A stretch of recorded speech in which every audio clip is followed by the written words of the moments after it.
Hello there, guys. It's me, Dirt Muffin here. I am back for Chapter 10 of the Golden Armor, Valor and Excessive Celebration.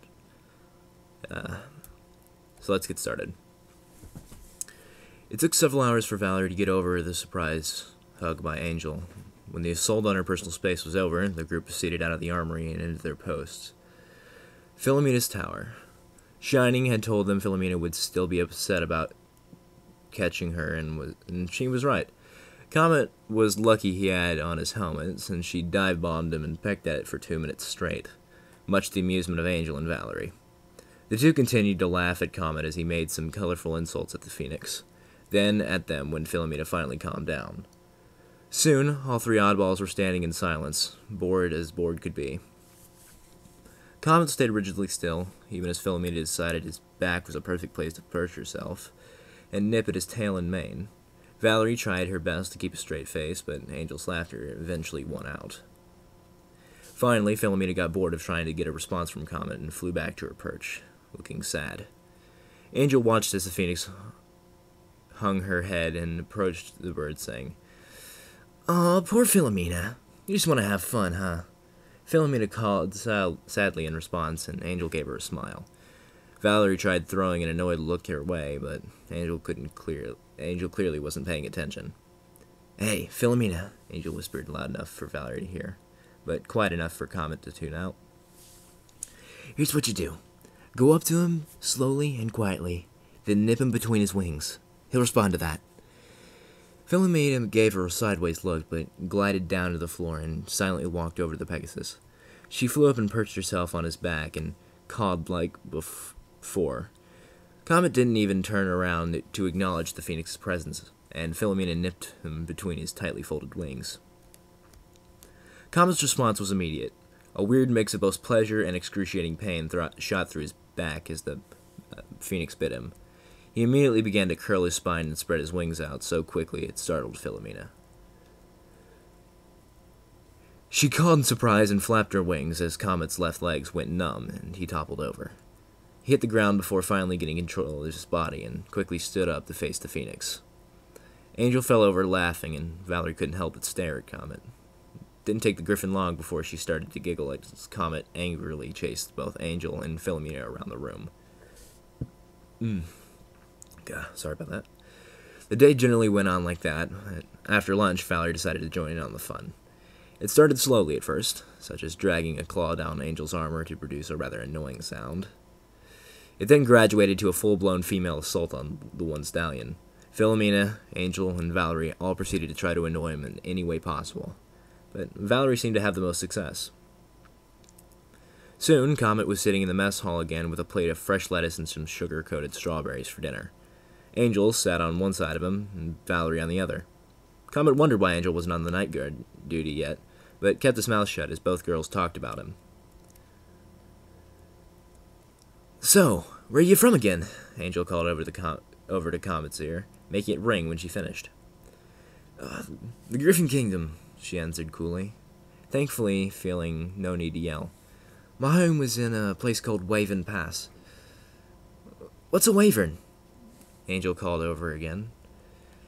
"A big scary creature with a dragon head, 2 big claws, breathes fire, and lives in rivers and lakes," Valerie replied nonchalantly.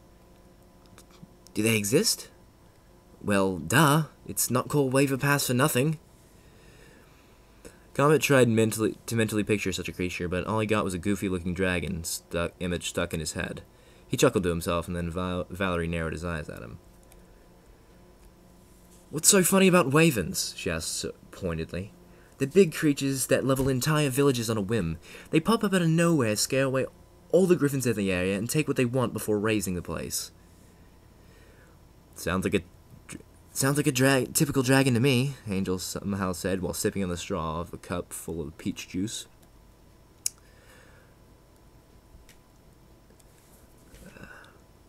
Whoop, I've lost my place. Oh, there it is.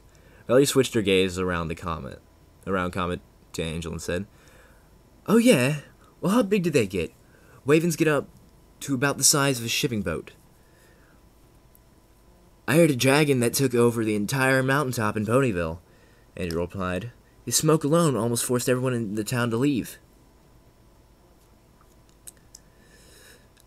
No way. Oh, wait. Valerie's face went from smugness to shock as she comprehended just how big the dragon had to be.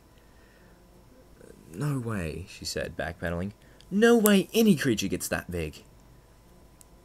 Comet finally chimed in. Dragons here typically take over entire mountains. The one Angel was talking about was trying to sleep, from what I heard. Celestia would have gone to town to herself if the dragon would have gotten violent. Valerie sat there, dumbfounded. If that was true, then dragons here in Equestria were typically twice the size of some of the biggest wyverns in the Griffin Kingdom. She gulped and said, "Whatever, wyverns are still scary." After dinner, Valerie suggested the trio go down to celebrate their promotions. According to the forms of the duo sign, guards were given 2 days off, but had to be on call at any moment. Since Comet and Angel were now officially royal guards, and were no longer recruits, they had found out their day off was tomorrow by asking how to find out from a unicorn guard, who materialized the shift list. Apparently, Philomena guards were given 2 days off in a row since Celestia often spent time with her in those days. Angel insisted Comet they go with Valerie, but he wanted nothing more than to go to bed. Eventually, he reluctantly agreed to go at Angel's and Valerie's combined pleas. Soon, Luna's moon was high in the sky as the trio sat in a tavern known as the Shadowy Mug and chatted away. Valerie insisted on playing a couple games of Prodder, but had gotten very angry when Angel won all of her bits, as well as Comets, who had no idea how to play. They each had mugs of cider, and they happily sipped on, but the barman had made the mistake of using hard cider on Angel and Valerie's drinks after their 4th round, since he was swamped by their ponies. So the conversation took some very weird turns. "So, what's up with you and Angel? Have you done it yet?" Valerie asked Comet, while Angel was away getting another round for herself and Valerie.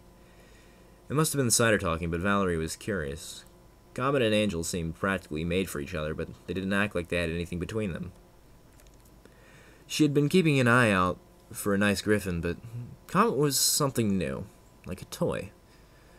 Comet utterly refused to answer that question until she threatened to ask Angel. "No, we're just friends, nothing else," he stated tersely. "Oh, so you're free?" the griffin asked, moderately interested. Valerie gave a sideways grin to Comet, and that he pretended not to notice.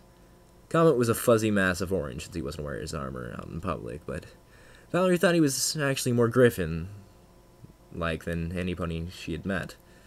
Most ponies were loud and just too friendly, like some griffin dumped sugar all over them. Comet was different in the way that he didn't seem to care about her, and she liked that. Not to mention, he was cute, as well. If Angel hadn't claimed him yet, then there was no harm in Valerie trying, now was there? Shoot, all she had to do was put a beak and claws on him, and he was the striking image of a griffin. Angel returned in a haze and downed her 7th mug as Valerie emptied her 9th. Comet had barely finished his 2nd, which he felt this was a good thing. Angel and Valerie didn't realize it yet, but they were actually causing a scene. They laughed way too loudly, shouted to each other, and even began to throw a couple cards out of the deck as they played Prodder with. One managed to get in another pony's drink, and Comet finally decided to take them back to the castle. After using Angel's winnings to pay for the drinks, since it was Comet's and Valerie's bits as well, he herded the two out of the tavern and back to the castle. Along the way, somehow Angel fell asleep while trying to get inside a shop window, and Comet started to carry her back with a tipsy griffin snickering at him the whole way. "So, what's going on between you two?" Valerie asked. "I said nothing. We're just friends," Comet replied a little too quickly. "Doesn't seem like it," Valerie mumbled. "Seems like you take extra special care of her. I mean, look at you, carrying on her back like some sort of hero." "Friends do that for each other," Comet answered defensively. Yeah, but they don't usually put them on the back and carry them, Valerie. Valerie had a sly grin across her face, and Comet tried to ignore it. You like it, don't you? Comet didn't answer, and Valerie continued. If you're nervous about making her happy, I could always give you some tips. Comet shot her a glare, and she laughed loudly again. It was only after they reached the castle that Comet finally sat down the snoozing angel. She looked rather happy, wrapped up in her blankets, and despite the trail of drool running down his back, back of his neck, Comet was actually pretty happy to see her like that. She really was cute. His mood almost instantly soared as he headed to his own bunks, though a large claw dragged him into an empty room, and before he could ask what it wanted, a set of hard beaks met his lips. Comet almost shoved her away. Not only did it hurt a lot, but the claws wrapped around him and forced him to the ground. He lay on his back with a clearly tipsy Griffin on top of him, giving him a look he really didn't want to see. He saw the grin only through the slight moonlight peeking through a window on the far side of the room. If she didn't claim you, Valerie said in her best normal tone while tipsy, then why can't I have a little fun? Comet's face contorted into one of fear as she struggled to get loose of the Griffin, who was now leaning in way too close for comfort. He managed to spin over and try to push himself loose, but her beak nipped between his wings, and he felt himself try to contort into a ball. Valerie laughed like this was a game, and Comet fought back harder. He dug his hooves into the stone, but they kept slipping, so he flared his wings in her face. That only made her laugh and earned each of them a slight, playful nip. Finally, as her beak approached his tail, he managed to slip out from Valerie's grasp and bolted away from her. She gave chase and tried to catch him, saying things like, "Come to Mama, my brave stallion. Don't you want to feel what it's like to be with a real Griffin?" Comet was in full panic mode as he darted around the dark room, listening to Valerie's crazy laugh. Finally, he found the door and bolted out through it, much to the protest of Valerie. Comet didn't sleep that night. Valerie lay in her bunk several rows away from Angel and grumbled to herself about stallions. Angel was fast asleep, but Valerie could swear she could hear her mumble. Comet. Okay, that's the end of Chapter 10, guys. Thank you all for listening. Leave a comment in the down low, and expect more from me soon.